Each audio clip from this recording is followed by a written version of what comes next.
I'm Shade, and I make games. And this is how I made Endless, a free-to-play horror adventure game releasing on Steam this Friday in 6 months.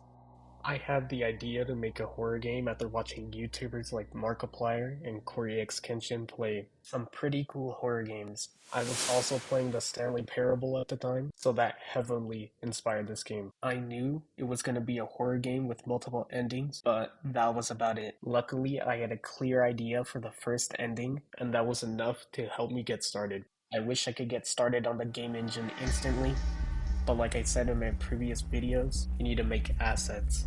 So that's what I did. I booted up Blender and I realized that I'm trash at 3D modeling. So I spent the next couple of hours learning Blender until I created a test room, which is now the apartment is spawning. I then brought this test room over to the game engine and I needed to code player movement and interaction.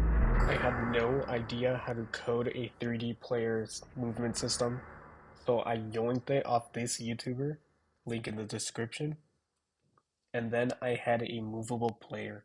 Luckily, I already knew how to create an interaction system based off my previous game Therapist Simulator, so I just changed a bunch of stuff to make it work in 3D, and I had a fully functioning interaction system. However, I was not done. In many horror games, there are events that are triggered based off player location.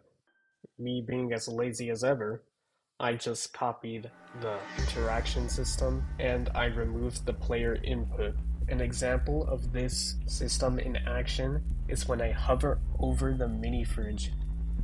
With these systems in place, all I needed to do was model the rest of the apartment and code the endings, and I was done. Sounds simple, right? Several months later. Yeah, no.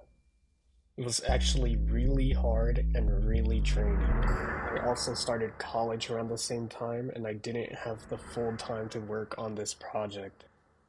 But there was a problem. It wasn't scary. Everyone who tested my game said it could be scarier.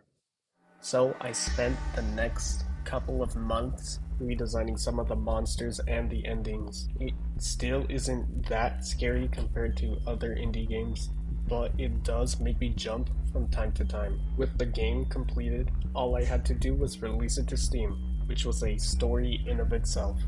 That's all. Bye.